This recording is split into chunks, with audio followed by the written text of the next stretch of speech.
First time to fill. Are you ready to begin? Yes. We are ready. Allow me to be your chairperson. I am Professor Magaliona of the Faculty of Law of the University of the Philippines. And we are engaged in session 8. And our bunch of problems would be altogether conveyed in the following theme: emerging challenges and responses of the Judicial Branch, insight from academia.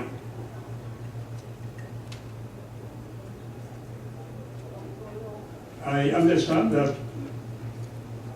3 sessions are devoted to this theme, and session 8 would have 4 speakers that we will identify as it goes along. But before we begin our presentation, we have some reminders that come to us, and we are requested to shut off our mobile phone.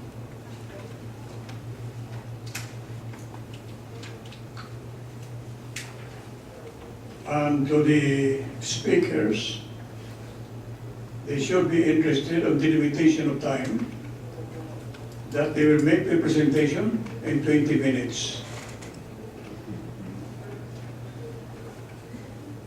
And in the process, when you are going to wind up,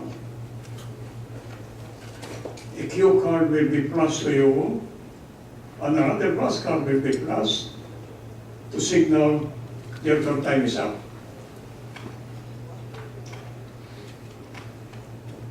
We'll now begin with the first speaker.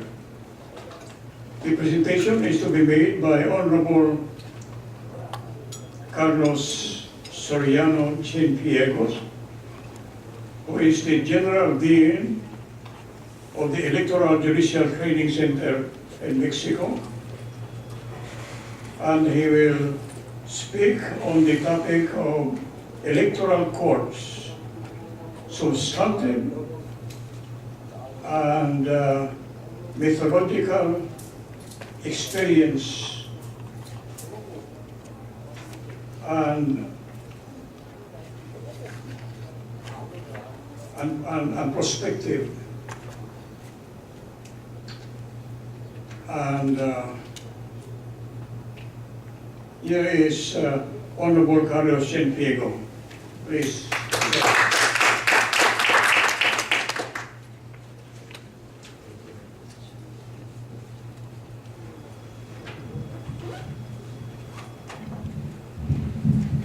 Thank you very much, Professor Magallona, for this presentation, and thank you all for being here with us. I'm going to talk about electoral courts in Mexico, about these substantive and methodological challenges for judicial training. As introduction, I would like to say that in the context of the third wave of democratization, in those countries that experienced a democratic transition, understood as the change to democracy, a series of political reforms were carried out. The main characteristic of these reforms was to create administrative and judicial electoral institutions. In the case of the judicial institutions, the electoral courts generally began to exercise similar powers to those of the administrative courts, basically carrying out reviews of legality and constitutionality. However, over time, various challenges have been highlighted in the exercise of the judicial function in the electoral field, which have made it's necessary to create specialized judicial schools, such as in the cases of Brazil and Mexico. This presentation analyzes the case of Mexico and identifies the existence of 5 major challenges, 3 of them being substantive and 2 methodological. In all cases, a solution is presented. The first of substantive challenges is the need to generate and disseminate knowledge in an area of law that it is constantly changing and expanding. In addition to the strengthening the structure of the judicial school, a possible solution is the creation of strategic alliances with universities. The second challenge is the change in the exercise of the roles of these courts, now more similar to that of a constitutional one, given that the interpretation of electoral rules is based on the Constitution. Given this, it is necessary to design a research agenda that favors that development of research focused on the interpretation and application of the constitutional text. The last substantive challenge is the increasing globalization of human rights in the region through of the work and jurisprudence of the Inter-American Court of Human Rights. This challenge must be addressed by establishing mechanisms that improve judicial dialogue between national courts and the Inter-American Court, such as a consultation system on judicial precedents. Changing to the methodological challenges, the first of the 2 is that due to the wide range of subjects requiring specialized legal knowledge, the production of such can no longer be left exclusively to jurists, since they do not have all the technical and methodological knowledge required to produce it. Consequently, considering the contemporary complexity of the law, interdisciplinary research groups should be formed. The second challenge is the impossibility to meet the growing need to train public officials in electoral matters quickly and effectively with the resources that can be used in a classroom with a teacher. This means that information technology must be used in these processes. In other words, the judicial school must modernize the technological and pedagogical aspects of its work to offer, as far as possible, e-learning courses that facilitate the autonomous work of students. In this context, I would like to say that in Mexico, there are constant electoral reforms which seek to update and modernize the law. These reforms are a challenge for the judicial school since they force it to a quickly transformation of its objectives and curriculum. In Mexico, the Electoral Judicial Training Center has faced this in 2 ways. As regards our organization, we have 2 major areas, one for research and one for training. The first generates highly specialized knowledge, while the second is responsible for disseminating that knowledge through various programs that reach our entire country. We also have a broad alliance with universities that includes the participation of the university professors in both activities previously mentioned.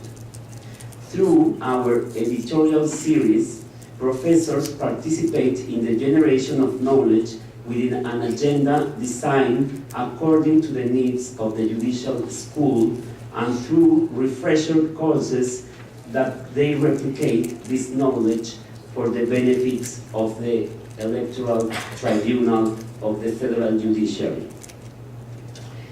In Mexico, but I believe that this applies for much of Latin America, legal interpretation was previously used without distinction of the type of rules in question. Gradually, it was accepted that the constitutional norms are more like directives of action than norms of concrete content. This is often problematic for two reasons. Firstly, in order to determine whether an act adheres or not to the constitutional text, it is often necessary to determine not only the content of that constitutional principle, but also to create a concrete constitutional rule. And secondly, in order to apply directly the Constitution, it is necessary to determine its content.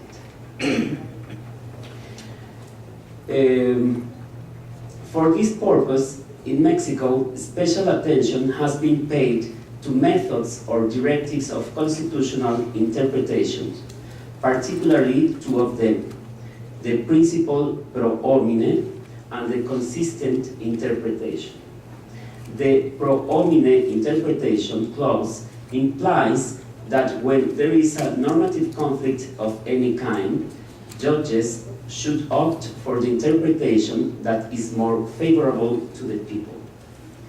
For its part, the consistent interpretation clause establishes that when a norm could be interpreted in multiple ways, judges must choose the meaning that is compatible with the content of a constitutional norm. In addition to the above, the proportionality method and the application of different levels of constitutional scrutiny have been adopted in our legal system and constitute tools that are continuously used by judges. As it is well known, part of the Mexican democratic transition was marked by a process of liberalization in the exercise of political rights. This process was complemented by Mexico's insertion into the regional system for the protection of human rights, that is to say, the Inter-American Human Rights System. This was created at least two problems worth mentioning. The first was one of a cultural nature and consisted in that many Mexican lawyers thought that applying international treaties in the settlement of disputes was an attack against national sovereignty and a betrayal of the sector's entrenched nationalism. Although practice and an important constitutional reform dated June 2011 seem to have already defeated this problem, there is another. By widening the normative universe available to lawyers and judges, it is unavoidable that they are familiar with international law. The problem is deepened when it is considered that it is not enough to know the instruments of inter-American law, but that a very important source of the corpus juris to be applied are the precedents of the Inter-American Court of Rights. In this regard, the Electoral Judicial Training Center, which I represent, has developed a specialized online search engine on this topic with public access. Professor Bustillo, who is seated just in front of the room, has worked on it. Likewise, there is a program of judicial visits to the Inter-American Court whereby the tribunal's judicial staff interact directly with the rules, principles, and practices of that system. Perhaps a fundamental pending task that lies ahead is ensuring that the inter-American case law becomes true precedence, which occurs when it is quoted by the constitutional courts of the region and becomes part of the body of rules that must be applied. In this context, I want to say that in the creation of multidisciplinary groups, as I have said, I would like to start by setting a typical example in the electoral field. In a federal country, such as Mexico is, a state includes rules on proportional representation in its local electoral law. The actors in the electoral process who disagree with the content of the law can challenge it before the electoral authorities. Thus, the judicial body that decides the litigation will, in fact, have to determine the effect of the law on the representative system. In order to be able to do so, to a large extent, both quantitative and qualitative methods have to be used, but always from an empirical approach. It is precisely at this point that the traditional training of lawyers is not enough. However, I do not fail to recognize the important efforts created to reverse this, such as the Social Legal Master of the International Institute of Sociology of Law, or magazines such as the Journal of Empirical Legal Studies. But, truth be said, is that the training required to face these challenges is currently not in the hands of the lawyers, at least to 100%. Therefore, at the Judicial School, research and training groups should be created in which there are participants who have both solid legal knowledge and methodological and empirical expertise. At my center, our research unit has members whose areas of expertise are anthropology, history, political science, communication, and sociology. This has allowed us to design refresher courses and training in which the legal perspective is enriched by the disciplines mentioned, which, as a first step, distances us from self-reference. The Electoral Tribunal of the Federal Judiciary of Mexico is present in 5 cities. It has 3 chambers in Mexico City and 1 chamber each in Guadalajara, Monterrey, Jalapa, and Toluca. Thus, in order to meet the training requirements, we are focusing on the design of automatically graded e-learning courses. These courses have a technical and pedagogical design that means that they no longer need the support of a tutor, which permits the creation of some courses of really massive impact, although I am the first to be convinced that this will be casuistic and cannot be generalized. In this sense, we are making even more progress given that the courses offered are automatically graded and permit the students to advance at their own pace within a period of time that is considered reasonable from a pedagogical perspective.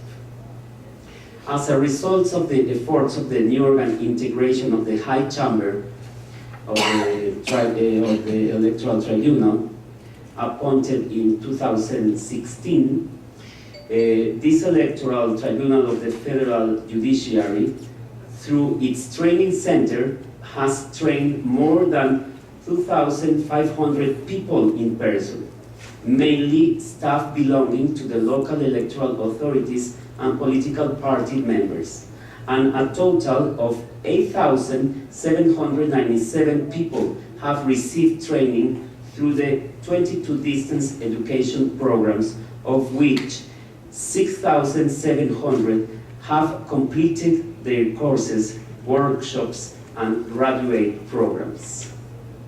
The integration of an online academic offer consisting of e-learning with and without a tutor, depending on the case, seems to me to be the road to follow on this point. As a brief conclusion, I would like to emphasize that the exercise of jurisdiction in electoral field has specific characteristics that oblige the judicial schools to implement an agenda of research and specialized training that ensures that the needs in terms of generation, diffusion, and socialization of the knowledge can be met. Thus, I consider that the 5 problems presented and their respective solutions constitute a strategical agenda of collaboration and modernization, both organizational and methodological, that could be taken into account by judicial schools, whether electoral or not, in order to meet future demands.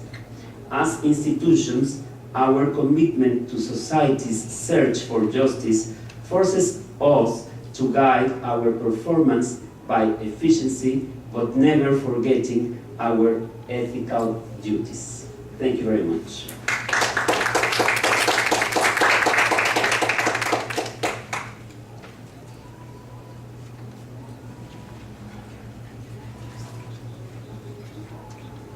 Our second presentation will be made by Honorable Sri Krishna Morne. He is Deputy Director of the National Juridical Academy of Nepal. The title of his presentation is Opportunities and Challenges of Judicial Education in Nepal. Mr. Krishna, please.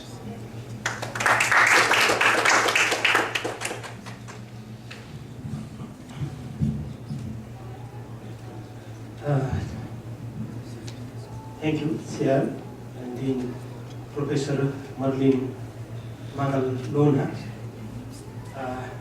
Thank you to PHILIDA and IOJT for this opportunity to make presentation on opportunities and challenges of Nepal judicial education. I would like to welcome in audience to my presentation. In this presentation, I would like to highlight 5 points. That is background of Nepali Judicial Education Institute, that is National Judicial Academy, and I will highlight few activities that have been carried by this organization, and I will discuss about challenges, and I will discuss about achievement and opportunities, and challenges, and future bright side of this judicial education in Nepal.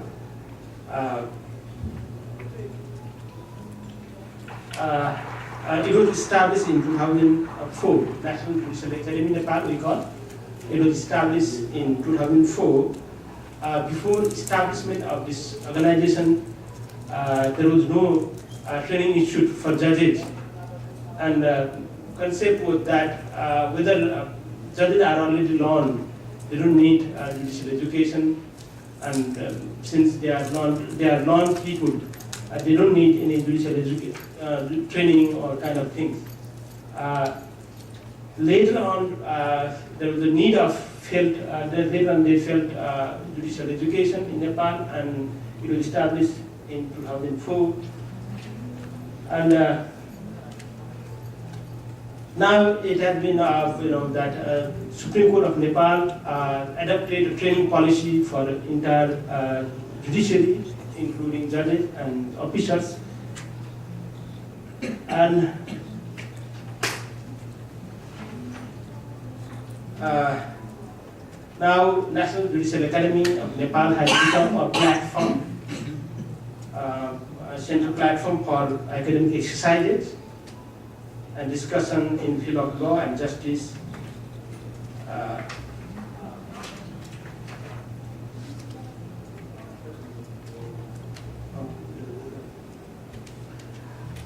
Regarding the judicial education, I would like to briefly talk about target group of National Judicial Academy. What the strength of the judiciary. Altogether, there are 419 judges, including justices of the Supreme Court.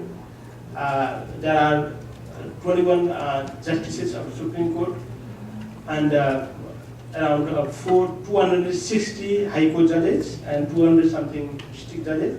Altogether, 419 judges. Around there are 700 law officers, 400 prosecutors, and around 20,000 private law practitioners and 5,000 private support staff engaged in the field of law and justice. National Judicial Academy, I would like to talk a little bit about National Judicial Academy structure, how it has been structured. We do have governing council, which is headed by the Chief Justice of Nepal, and below the governing council, there is the executive committee, which is headed by executive director of National Judicial Academy. It is a body represented by all stakeholders of the law and justice, and basically, National Judicial Academy conducts training, and it conducts regular training, in-service training, induction training, and specific trainings, such as training on human rights, training on commercial law, training on juvenile justice, gender justice, forensic science, combating trafficking of the human, anti-money laundering, and many others. Apart from that, it conducts research programs to enhance capacity enhancement of judges, and also policy reform. For the policy reform. Apart from that, it publishes different publication, law journals in Nepali language as well as the English language. It also conducts not only the program for judges in Nepal, it also sometimes conducts regional program to build relationship or network among different regions, training institute. Since it has been established, it has more than 7,000 judges and other judicial human resources have participated through 700 programs, and duration of that programs is sometimes varies from 1 day to 90 days. Around 100 publications have been delivered, including resource materials, manuals, guidelines, compilation of judgments of average courts and subordinate courts. As you know that we employ adult learning methods while conducting training, and we don't have, at the NJA, National Judicial Academy Nepal, we don't have large faculty members. There are small faculty members and a few officials based at the NJA, and larger numbers of trainers are invited from among the judges, experts from the law and justice. This fund is provided by the government of Nepal, and also with partners organizations, such as we conduct training with partnership with UN agencies and foreign government agencies and INGOs.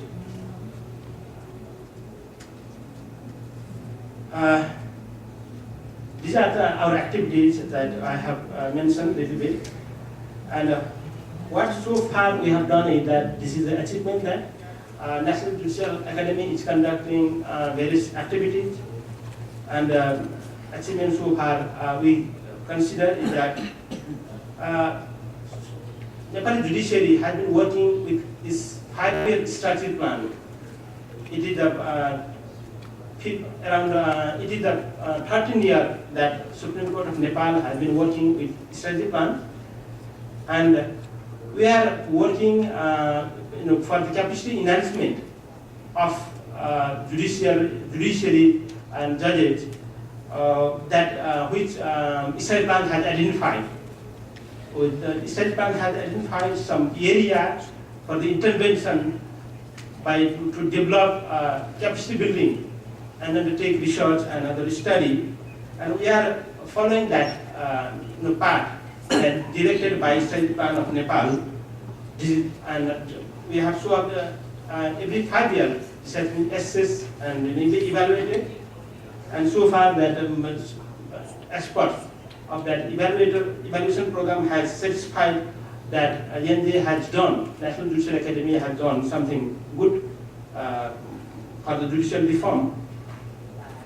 And apart from that, Nepal National Judicial Academy has done many programs on enhancing access to justice. As you know that some people are very poor, they are far behind the justice system, and we have been conducting many programs and program for judges and other stakeholders how to enhance, how to render justice to downtrodden that who are lacking behind the justice system. And we are also conducting many programs on human rights protection. And apart from that, we also conduct training on enhancing the quality of justice. For the sake of, you can say that judgment writing, training on judgment writing, training on note taking, training on giving the reason for the decisions, and in that way that we are just working in enhancing the quality of justice. Justice is not for sake of justice. It is justice should be done and and seen. In that way that we are working to enhance the quality of justice delivery. Similar way, we also do fair trial and to bring uniformity in trial process. And last and not least, we are doing enhancing the confidence to our justice system. The people say that justice is too formal and it is difficult to assess for people who do not have money and resources. And we are conducting many training programs that relates to enhance confidence to our justice. Say for that we also conduct judicial outreach program. It doesn't mean that it is not for the judges. It's for the people we just that explain that how the justice is done and how to follow the justice process. What is the process and how the right to remedy can be ensured. In that way, we are explaining to the commoner. We go to different schools, we go to different villages, different groups, and explain the justice process, and so that they will be eager to come to the justice system when their rights are violated.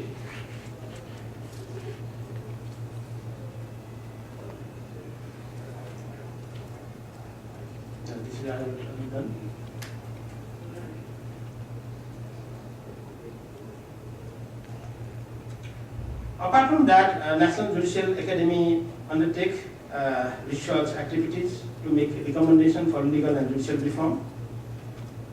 It has conducted dozen of research work in the area of judgment execution. In Nepal, the execution of judgment is problematic. though that has been, the good development has been delivered, but the implementation lacking. And that case, what is the reason for that difficulty in executing judgment? And Supreme Court of Nepal has directed through its directive orders for the implementation of fundamental right guaranteed by the Constitution of Nepal, but this is also not implemented, and we are just conducting and research on the status of implementation of directive orders rendered by Supreme Court of Nepal, gender equality, social inclusion, and the Nepali judiciary, and access of vulnerability, women, children, and this and many other ways. We have a dozen of research conducted to improve the justice system in Nepal.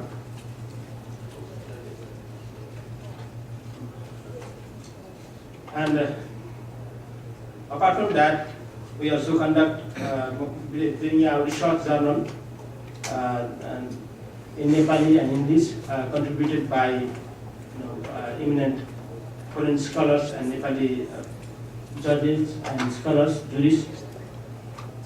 So far, we have been able to bring 11 issue.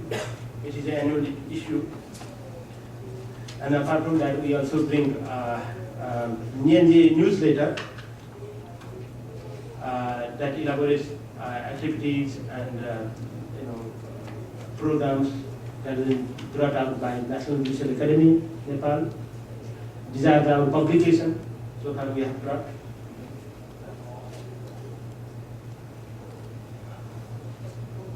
A challenge we have been facing in judicial education is that we really lack the experts for practical training. Most of the training is done through lecture method, and they are learned people, but we do not do much on practically, so that that training will be more effective, and people can learn easy way, and so that because of lack of expert, that we are not being able to deliver, bring out the manuals, or that manuals for training programs. We have developed few materials and manuals, but not all the training program has material and manuals. And we are also lagging behind doing assessment of judicial training programs, and that we have done. I have told that more than 700 programs we have conducted, and few assessments have been done on its impact, but we have not done impact assessment of all programs. And based on if we have done good impact assessment program, that we could improve the what are we lacking behind. We are lacking behind. What should be improvement carried out in our program in the future. And as you know that we are we lack of human resources and other physical facilities. After the earthquake of 2015, that we had our building got collapsed, and we have shipped new place, and we are starting working from that place. And government is not paying sufficient attention and not giving putting priority to give money. Because of that, we lack human resources and physical facilities. We are asking with government to have more physical facilities, and also increase our human resources and expertise within human resources. Though government of Nepal, though Supreme Court of Nepal has accepted training courses to have for judges and other judicial officers, but we do not have mandatory training. This is not, it's an option. Whether they want to have training course, then they come, and other not. In that case, that sometimes a training becomes a ritual. That for the sake of traveling to Kathmandu, they want to come to Kathmandu from other parts, and this is that's happening. Therefore, we want to have mandatory courses for the elevation or for the appointment. They should have training in the past or in before. This is things that. Apart from that, we do not select.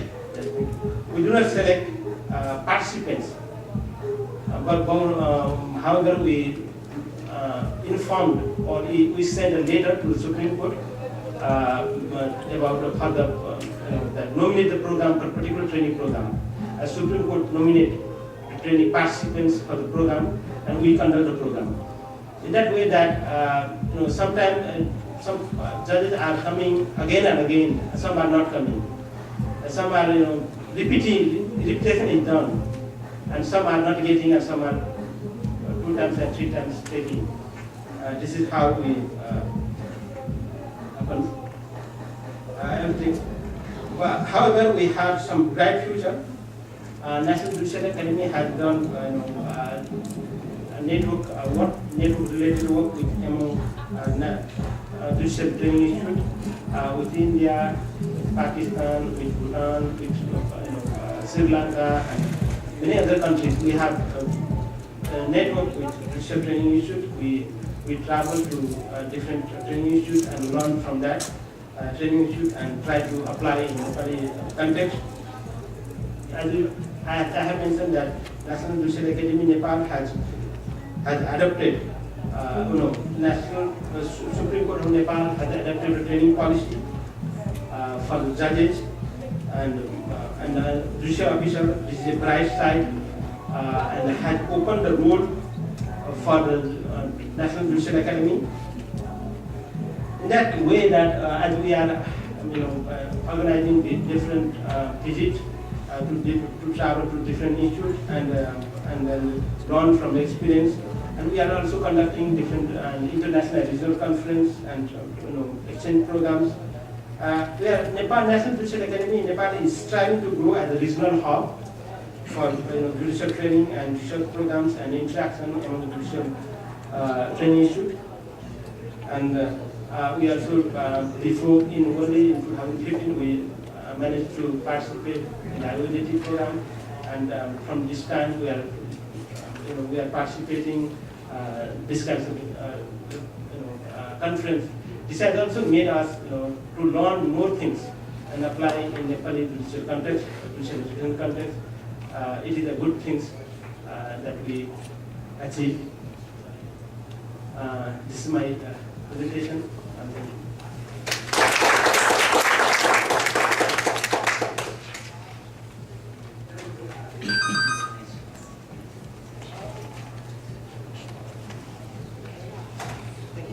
Thank you, Mr. Morley.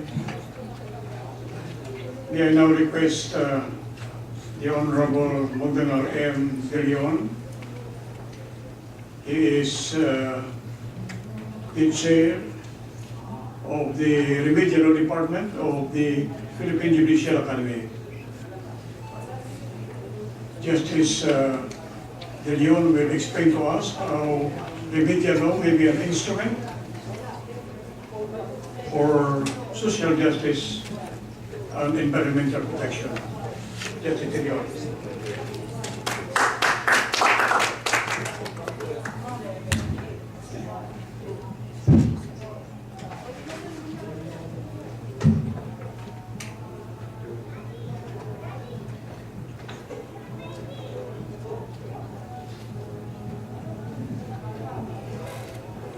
Thank you, Dean Magaliana, the Dean of my alma mater, UP College of Law.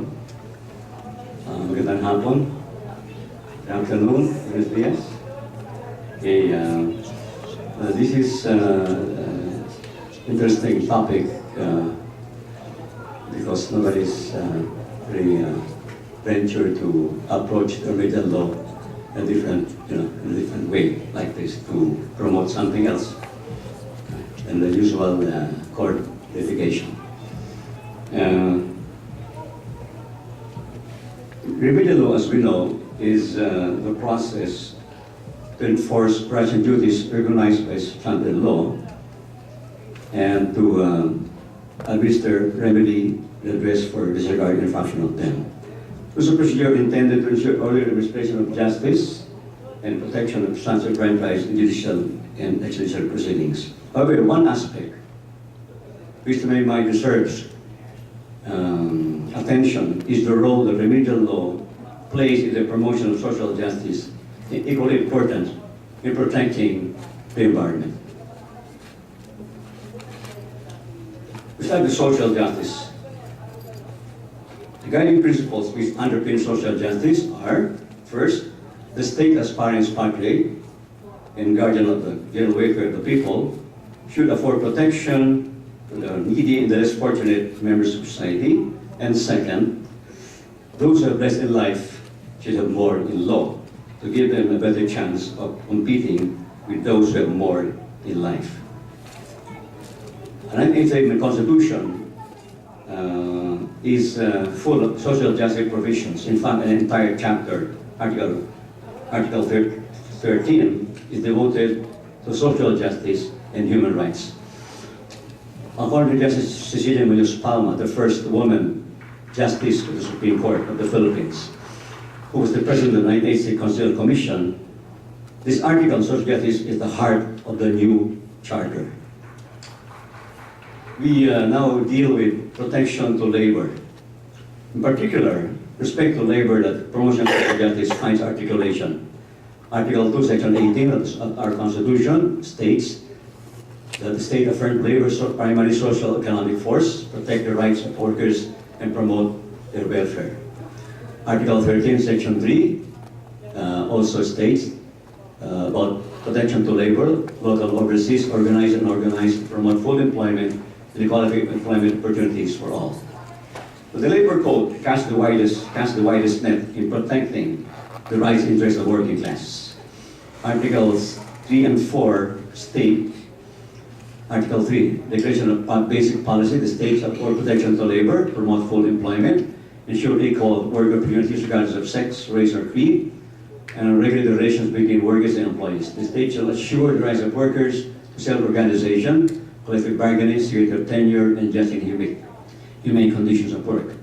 Article 4, consulting in favor of labor. All doubts in interpretation of the provisions of this code, including implementing rules and regulations, shall be resolved in favor of labor. As held in one case, August 2015, our laws on labor, formers of which the Labor Code are pieces of social legislation, pursue the constitutional regulation of labor's primary social economic force, and a mandate for the state to protect the rights of workers and promote their welfare, and for Congress to give high priority enactment of measures that promote, protect, and enhance the rights of the people to human dignity and reduce social, economic, and political inequalities. Another case, August 3, 2015, similarly states the means for perfecting social justice. The Labor Code strives to achieve humanization of laws, equalization of social and economic force by the state, so that just and rational and positive secular just contestation may at least be approximated. We give some examples where this ethical construct in favor of labor is implemented in relation to procedure. One, in terminating an employer, in one case, it cites Article 277 of the Labor Code. The burden of proving dismissal is for just cause lies on the employer. Also, abandonment by the employee of his work.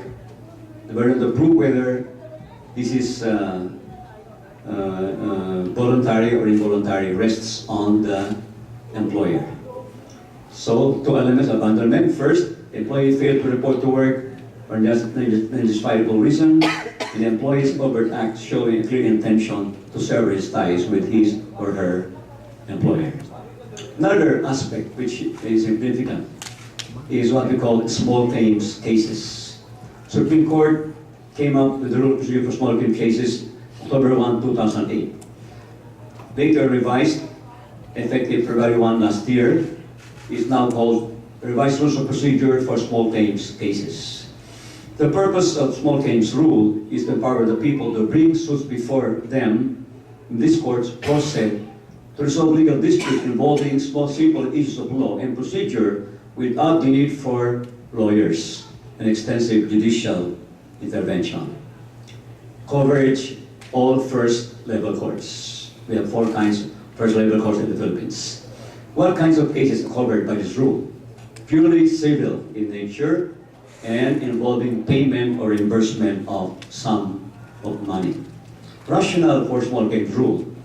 For more accessible, much swifter and less expensive delivery of justice to decongest and unclog heavy court dockets. Specifically, protect and advance the constitutional right of person to speed institution of the cases, provide simplified and expensive procedure to special small claims cases, and introduce innovations and best practices to help and benefit the underprivileged. What are the features of this small claims rule? The principal claim, exclusive interest and cost, must not exceed 200,000 pesos. Okay. Individuals filing claims not exceeding this amount may go to the small claims court without assistance of a lawyer. In fact, lawyers are prohibited from appearing in these courts unless the lawyer is the plaintiff or the defendant. It's easy because the litigants go to court and get ready-made forms, just fill out the forms. This is for the complainants and the defendant. They fill out ready-made forms. No need for lawyers to assist the litigants. Huh? At the hearing, the judge shall first make efforts to bring the parties to a settlement. If settlement efforts fail, the judge should proceed immediately to a hearing, informally, expeditiously, and within the same day. The judge should finish the trial. Okay. After the hearing, the court should render a decision based on the facts established with evidence, and within 24 hours come up with a written decision. There will be immediately entry of the judgment in the books of entry of judgment because there's no appeal. It's immediately final, executory, and unappealable. When this is rendered, the winning party should move for execution immediately. Why is there no appeal? To assure immediate and swift justice. The one day of hearing, immediately after 24 hours, the court will come up with a decision and justice rendered very swiftly and expeditiously. We now go to the second part of my lecture. This is what we call environmental protection. The Philippines is one of the first countries to come up with its own rules of procedure for environmental cases. April 29, 2010. Very salutary purposes. Protect and advance the right of the people to advance healthful ecology, provide simplified, speedy, and expensive procedure, enforce environmental rules, rights, and duties, recognized under the Constitution, existing laws, rules, etc. Introduce and adopt innovations and best practices, ensure effective enforcement of remedies, and risk violation of environmental laws, and last, enable the courts to monitor the exact compliance with ordered judgments in environmental cases. The first landmark ruling of the Supreme Court, even before the passage of the rules of procedure for environmental cases, the famous Oposa Doctrine, which came out through the ruling in Oposa vs. Factoran, this 1993 case. Okay. How did this come about? How did this case start? This issue in Factoran was whether minors represented by their parents could file a class suit seeking to cancel numerous timber license agreements granted by the Department of Environment and Natural Resources to various corporations, giving the corporation the license to cut an aggregate area of 3.89 million hectares of forest for commercial logging purposes. The petitioners contended that allowing the timber license agreement holders to cut remaining forests will work great damage to the environment. As we all know, if you cut trees, that will release carbon dioxide, the main greenhouse gas, is the main cause of climate change. Okay? Supreme Court, in fact, also is a good friend of mine. He was really had very dim hopes of this petition to be granted, because said, who would ever think of protecting unborn children? Even sure it will be born, no? But anyway, Supreme Court sustained the position of POSA, and this is the main part of the decision in POSA. Justice Hilary David, who first later became Chief Justice of the Supreme Court, said, "We find no difficulty in ruling that they can," meaning the parents and their children, "for others of their generation and for the succeeding generations file a class suit. Their personal suit in behalf of succeeding generation can only be based on what they call intergenerational responsibility is for far as the right to balance and helpful ecology is concerned. Such a right, as hereafter expounded, considers, this is the part of the Constitution, the rhythm and harmony of nature. In fact, it is to say every generation is responsibility to the next to preserve the rhythm and harmony for the full enjoyment of a balanced and healthful ecology." This is photos. These are photos of healthy forest, not yet deforested, no? Still in pristine condition. The more recent case involved the grounding of a U.S. military ship, USS Guardian, over the protected Tubataha Reef in Palawan. Okay. Petitioner, this is the Bishop of Palawan, filed a petition issuance of writ of kalikasan. The first country in the world to issue a writ of nature is the Philippines.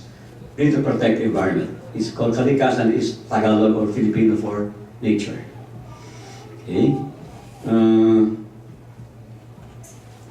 This is a picture of Tubataha, plenty of reefs and colorful tropical fish. It's really a very important area for biodiversity conversation. And the court stated in the case of Arrigo versus Swift, in the case of Oposa versus Octoran, we recognize the public right of citizens to a balanced herbal ecology, which the first time in our history is incorporated in the fundamental law. We declare that the right of balanced herbal ecology did not be written in the Constitution, but is assumed, like other civil and political rights guaranteed in the Bill of Rights, to exist from the inception of mankind, is an issue of transcendental importance with intergenerational implications. Such right carries away the correlative duty to refrain from impairing the environment. The court observed further, on the novel element of class suit filed by petitioners, minors in Oposa, this court ruled that not only do ordinary citizens have legal stand to sue, enforce environmental rights, they can also do so, representing their own and future generations. The liberalization of standing first and second in Oposa, as it refers to minors and generation yet unborn, is now enshrined in the rules, which allow the filing of citizen suit in environmental cases. The provision in the rules collapses the traditional role on personal direct interest on the principle that humans are stewards of nature. And the risk which petitioners entitled to Supreme Court opine, although it is already more than academic, and in the sense that salvage has been already finished, at the same time, the directive to Philippine respondents to protect, rehabilitate the coral reef structure and marine habitat affected by the grounding incident are concerned.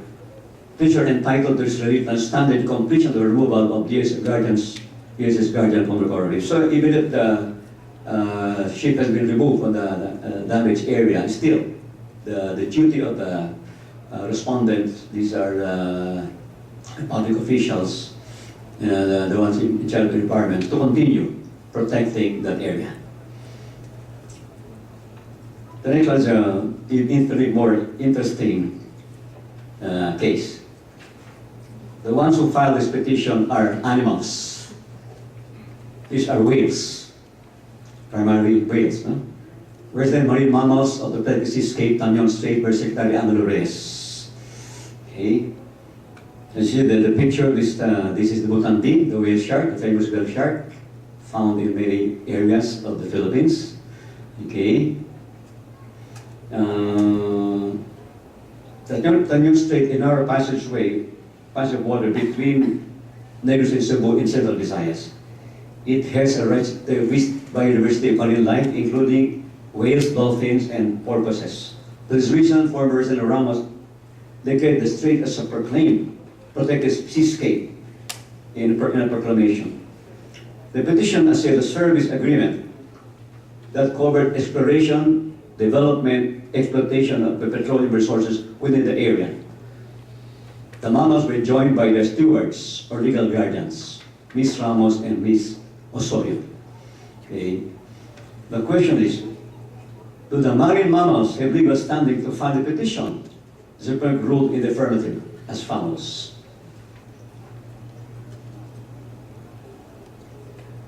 Yes. It has been suggested by animal rights advocates and environmentalists that not only natural juridical persons should be given legal standing because of difficulty for persons who cannot show that they by themselves are real party interest to bring actions representing animals or inanimate objects. For this reason, many environmental cases have been dismissed for failure of the petitioner to show that he or she will be directly affected by the outcome of the case. However, in our jurisdiction, local standing in these cases has been given a more liberalized approach. While developing Philippine legal theory is not progress as far as Justice Douglas' paradigm of legal standing for even inanimate objects, the current trend moves towards simplification of procedures and facilitating court access in environmental cases. At this point, the Supreme Court quoted Section 5, Part 2 of the Rules Procedure for Environmental Cases about citizen suit, which states any Philippine citizen representing others, including minor generations yet unborn, may file an action to enforce rights and obligations under environmental laws. Okay. It's continued to say, to further encourage the protection of the environment, the rules enable litigants enforcing environmental rights to file cases as citizen suits. Again, as mentioned in the earlier case, constitutional rule on personal direct interest, on the principle that humans are stewards of nature. So the court concluded, the court gave these marine mammals legal standing through their stewards, meaning the stewards, Ramos and Osorio, have been shown in the petition that there may be possible violation of law concerning the habitat of these mammals, and therefore they get to possess the legal standing to file this petition. Why is this significant? Oppose they give legal standing to unborn generation of human beings. This case, marine mammals case, granted legal standing to non-human creatures through their stewards. This ruling pushed the envelope, so to speak, on the issue of legal standing in environmental cases. Once again, this put the Philippines at the forefront of the battle to safeguard the environment. In fact, the opposite doctrine has been hailed as groundbreaking concept, forms part of the World Declaration of the Environmental Rule of Law, an outcome of the first World Environmental Law Congress, which took place in Rio de Janeiro last year, April, with over 300 delegates from over 60 countries. The doctrine is denominated as the Principle 8, intergenerational equity. The Congress also resulted in the founding of the Global Judicial Institute for the Environment. The Philippines, one of the 4 Asian countries represented therein, is a signatory to the Charter of the Institute, signed on April 29, 2016. By the way, I had the honor of representing the Philippines in that Congress last year in Brazil. The third case, which I want to discuss very briefly, is the MMDA, or Metro Manila Development Authority, with residents of Manila Bay, December 18, 2008. This case, the ruling affirmed the decision of the RTC, meaning the second level court, Regional Trial Court, and the Court of Appeals, by ordering the concerned agency to clean up, rehabilitate Manila Bay. Manila Bay is the famous area where you find the Manila Bay sunset, one of the most beautiful sunsets in the world. I hope it still remains so, no? Manila Bay sunset. Okay.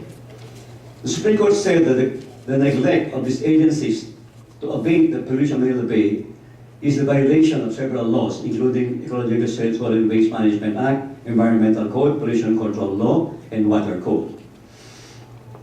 In a very trenchant manner, very emphatic, Supreme Court said, the era of delays, procrastination, and ad hoc measures is over. Petitioners must transcend their limitations, still originary, and buckle down to work before the problem at hand becomes unmanageable. We must, the different agencies and sometimes cannot shirk on their mandates. They must perform their basic function in cleaning up and rehabilitating Manila Bay. We are disturbed by hiding behind two untenable claims. First, there ought to be a specific pollution incident before they are required to act. And second, the cleanup of the bay is discretionary duty. So the court cited this landmark legislation, RA 9003, Ecological Solid Waste Management Act, which is implementation of Section 16, Article 2 of the Constitution about preserving the environment.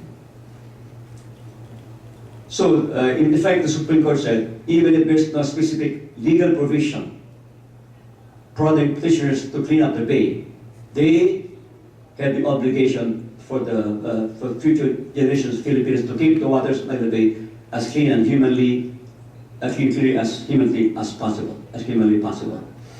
And this is the essence of continuing mandamus. Even the Supreme Court decision is already final executory, the agencies must submit monthly periodic reports to the Supreme Court on how they're implementing the decision of the court. That's why it's what we call continuing mandamus. Of course, this is not original in the Philippines. It started in India. This concept of continuing mandamus. We just were the second country to do so. The concept of idea of continuing mandamus. The last case which I will discuss is the application of precautionary principle in evidence. This is a very long title. I just say as ISAAA versus MASIPAG. These are acronyms of different groups. Okay, these are NGOs with very long names. Huh? Okay, the petition sought to reverse the Court of Appeal decision granting the writ collection petition and continuing mandamus with prayer for TEPO. What's TPO? Temporary Environmental Protection Order, filed by Greenpeace et al. To enjoy the conduct of field trials for what we call genetically modified eggplant. In short, the Supreme Court applied what was first declared as a principle environmental law in Rio de Janeiro. If there's lack of scientific proof of damage to the environment, the court must not wait for the final verdict of the scientist. If doing so will make the harm to the environment no longer tenable, can no longer be prevented. So even before scientific data is available, the court must act now to protect the environment. Unfortunately, the Supreme Court decision even really considered because of being academic, although it really helped environmentalists to really stop this, what we call the GMO, the modifying organisms to kill harmful insects. However, even despite the reconsideration of the decision in this case, still I believe the eloquence, the rationale of the court in applying precautionary principle is not diminished. Still very useful for environmental advocates. The Philippines, just 1 minute, is among 44 countries with environmental codes and appearance at different levels. The only one, the Writ of Kalikasan, the first introduced the concept of intergenerational responsibility, and second to advance the writ of continuing mandamus. In fact, the Philippine Judiciary is recognized internationally for innovative judicial thinking to preserve and protect the environment. In conclusion, the reverse effects of environmental violations of silent killers whose victims are those who have no means to protect themselves. The rules of procedure in environmental cases, a way for the victim to empower themselves by availing of the remedies afforded by law. At the core of environmental justice is the future environmental protection and social justice. Thus, the rules of procedure in environmental cases serve two noble objectives: environmental protection as well as social justice. Thus, the rules can be called remedial law for planet Earth. Thank you so much.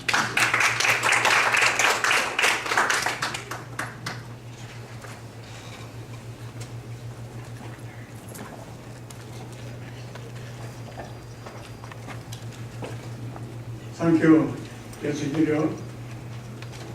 Your lecture gives me the idea of remedial law becoming fundamental law. We now come to the last presentation. And the topic we are going to hear borders on regional, national, and international law.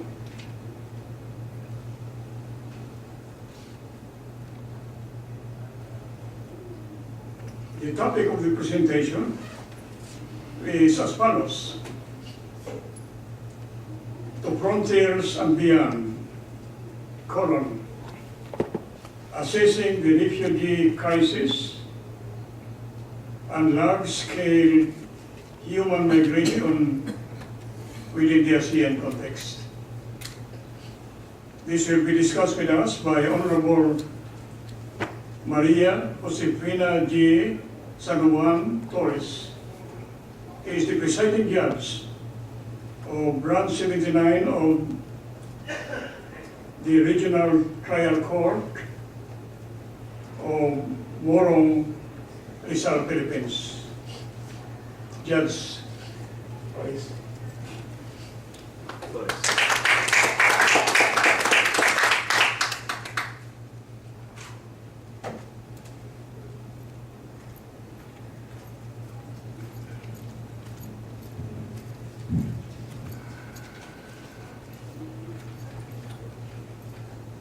Good afternoon. Thank you, Dean Magaliona. Good afternoon, participants. For want of time, I'll skip the objectives, but basically my presentation will provoke a debate or discussion on forced migration issues with these parameters. I have focused on the ASEAN region, which is composed of 10 member nations, and this is relevant because the Philippines will be hosting the ASEAN Summit next week. And it will be celebrating 50 years of regional cooperation with the theme Partnering for Change and Engaging the World. And with that also, it will also present an issue whether or not there is a current regional mechanism within the ASEAN region for purposes of addressing forced migration, the issue of forced migration, and also to present an overview of the Philippine legal framework on refugee determination as a model of best practices within the ASEAN region.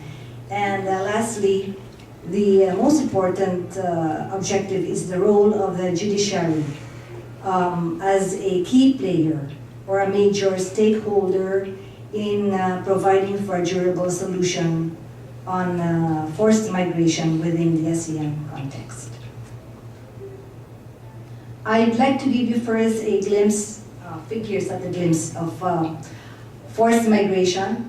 Also for purposes of this paper, I have focused on three groups, vulnerable groups. We have the refugees, asylum seekers, and stateless persons. I have not anymore included internally displaced persons as well as economic migrants because that would really entail a wide range of discussion. So at a glimpse, as of 2016, there are around 65 million individuals who were forcibly displaced worldwide. And if you would look at it, it would be like 1 in every 3 seconds. This is based on the UNHCR report.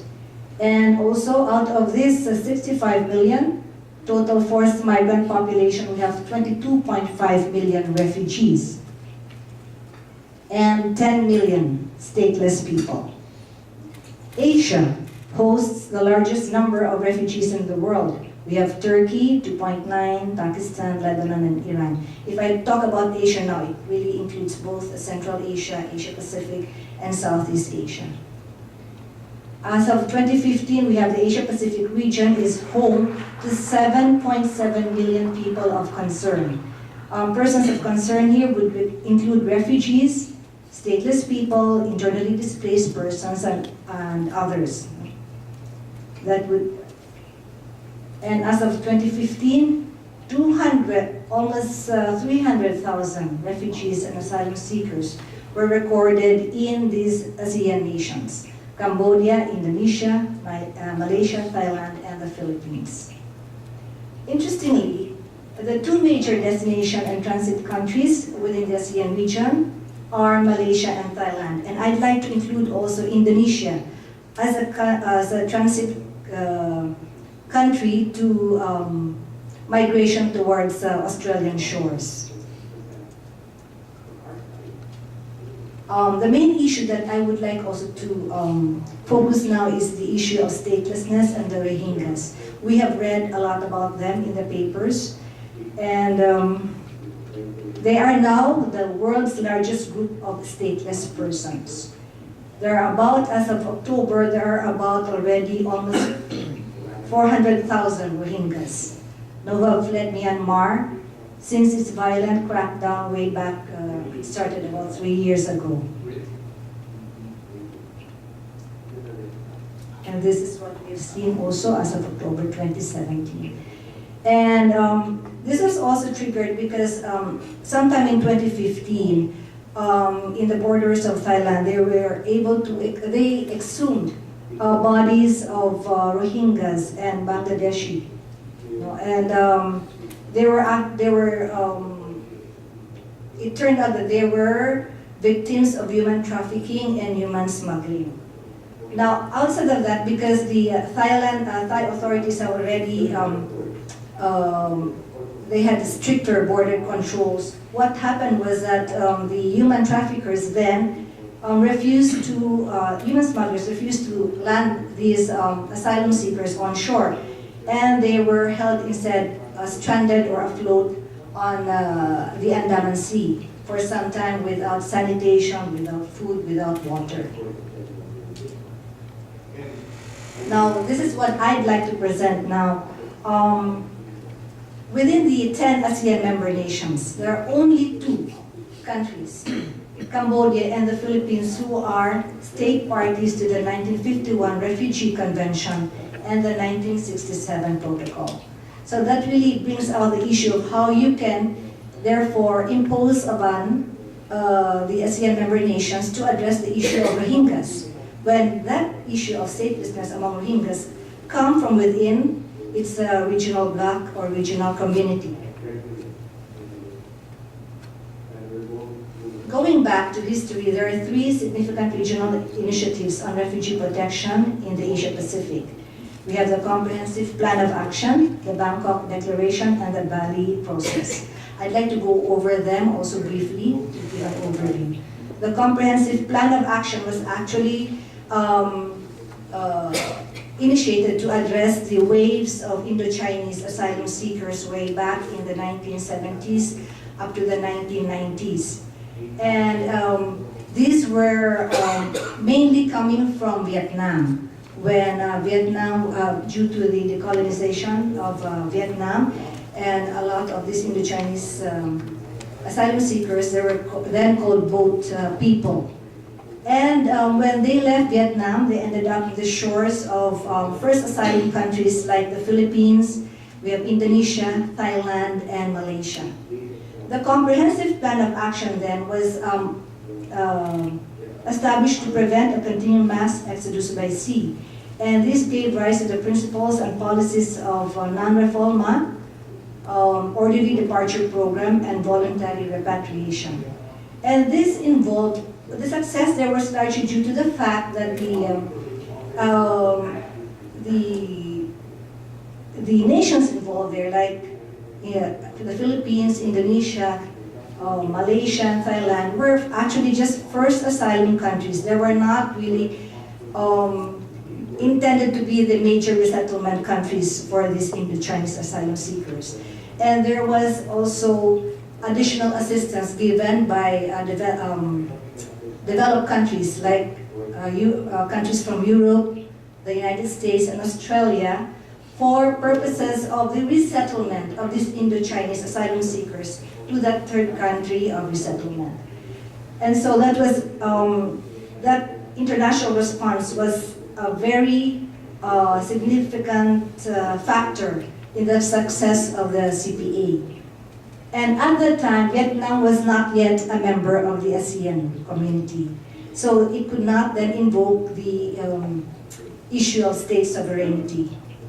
And also another factor which also led to the success of the CPA was that the willingness of the affected ASEAN states, who were first asylum countries, to assume the risks and burdens on the concept of shared responsibility, which is really a distinctive characteristic of ASEAN nations. It's really built on regional cooperation, consensus building, and shared responsibility. Now, will the CPA model be effective for purposes of addressing the large-scale migration of, for example, what we have now with the Rohingya exodus? Given even the success of the CPA, well, my position is that it has not really institutionalized refugee protection norms due to existing ASEAN policy of state sovereignty and maintaining harmony among member states. As I've mentioned, it is very important among, it's a sensitive factor among ASEAN nations, their state sovereignty, which is based on cultural diversity, as well as also maintaining harmony or consensus building among the ASEAN nations. Now, the other initiative was the Bangkok Declaration. This was formulated in 1966. It does give a very good and progressive perspective set of principles of refugee protection. But what happened was that it was not implemented within the regional context of the ASEAN nations. It turned out, however, to be to have inspired the Organization of African Unity, which then gave an expanded definition of a refugee to include reasons of ethnic origin, gender, and color. But then it did not help in implementing or institutionalizing a regional mechanism within the ASEAN region, unfortunately. Now, recently we have the Bali process. The Bali process was an initiative led by Indonesia and Australia. And this was, as I mentioned a while ago, because some of these waves of forced migrants were then transiting through Indonesia, given the porous borders, water borders of Indonesia and Australia, and they ended up in Australian shores. Now, what happened was that it also triggered an international issue because of the pushbacks within the Australian shores waters. And in some cases, there were claims that the asylum determination were then being processed on board the vessels, Australian vessels. They have not even reached asylum, they have not even reached Australian shores at that time. But this Australia-Indonesia-led initiative was only incidental in addressing the issues of refugees and forced migration. It was actually meant to address or to emphasize transnational crimes to avert human trafficking and human smuggling. What Australia did, however, was to come up with a two-tiered mechanism to be able to manage, to have an effective and manage an orderly flow of migrants into Australia, as well as to provide sanctions for those who leave their countries of origin by way of irregular migration or illegally. So it did not directly address refugee protection or asylum in this case. It was only incidental.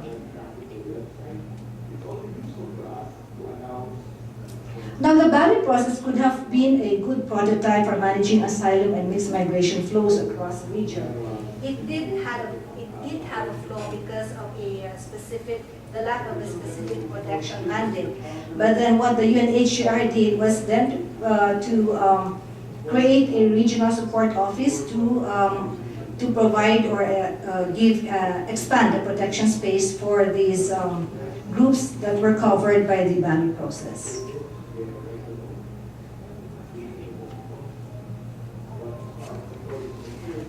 Now we go, is there really a current ASEAN mandate on refugee protection? At present, unfortunately, we do not have one. But we do have the ASEAN Charter for Human Rights, the human rights mechanism.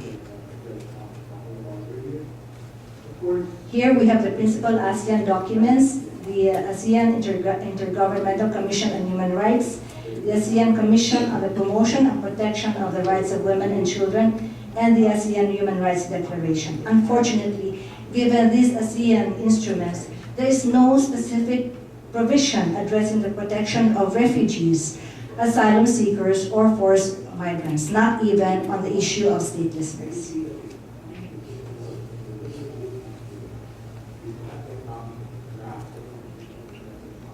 Well, I also would like, given the lack of time, I'd like also to give the overview of the Philippine model of refugee protection.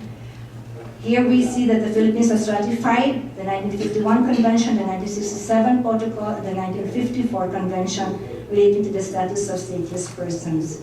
And it has pledged to exceed the 1961 Convention on the reduction of statelessness.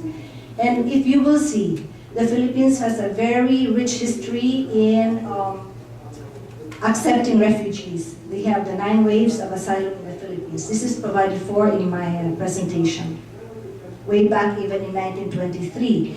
And we are proud to say that it is because of our tradition of compassion and hospitality. I'll skip that, but that's part of my paper. A significant framework of the refugee determination process is the Department Circular 58 and Department Order 94. It has established a refugee determination procedure for the Philippines.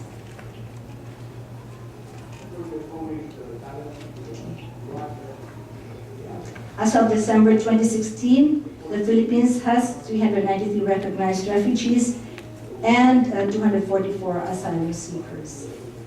And lately, it has also created initiatives for expanding the protection space by memorandum of agreement with other government agencies to provide for socio-economic rights of refugees and those with pending applications for asylum who are still in the Philippines.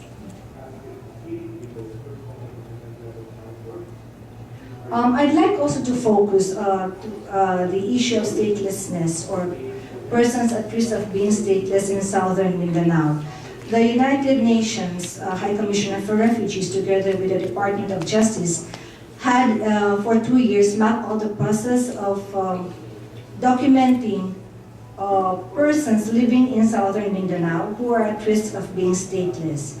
They are not confirmed as either Indonesians or Filipinos.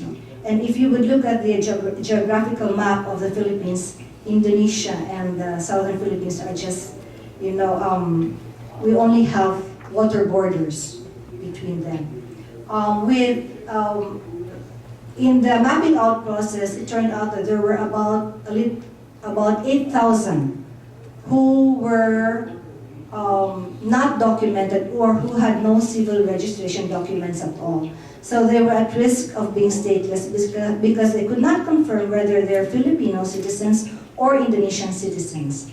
But lately, as of May 2017, out of the mapping out process and given the initiatives of the Department of Justice and the UNHCR, there were about 660 of them who were confirmed either as Filipinos or as Indonesians. Now, why do I have to focus on that issue of statelessness? If you would look at the Rohingyas, about almost 500,000 of them, And even within the Philippines, we have about 8,000 of them at risk of being stateless. The issue of statelessness will really become a big issue to address in terms of forced migration within the ASEAN region.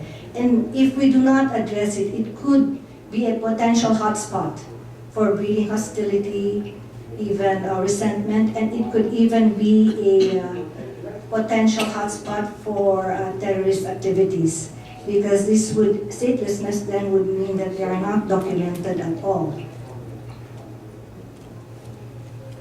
Now, what is the role of the judiciary as a key player?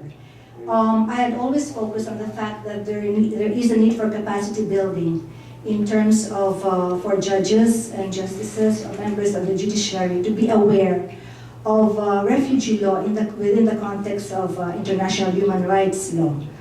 And I had given, as part of my paper, different stages on how we could address that.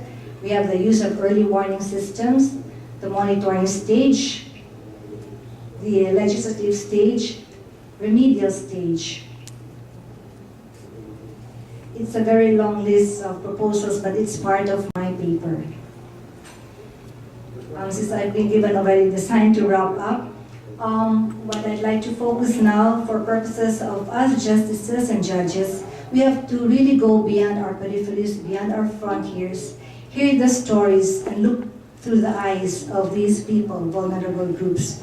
Because while they're floating in legal limbo and finding their way back home or finding a new home, it is really very unsettling and disturbing for us to pretend that they don't exist and for us not to care at all.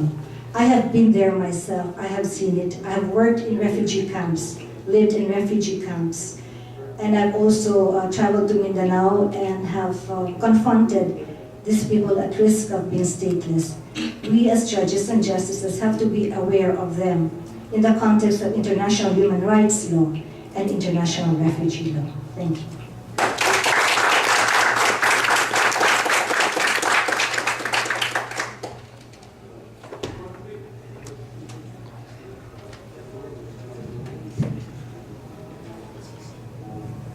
The presentation is about the end of our presentation in session number 18, and that's about the end of the time for open forum. I trust, however, that there might be in this conference a central way of summarizing by way of taking some of the valid conclusions that have been reached here, and therefore we might have out of this conference a universalization of what are the valid conclusions from our speaker. Thank you so much.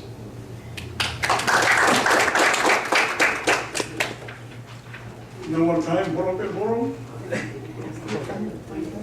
Yes. We would just like to thank the whole panel for their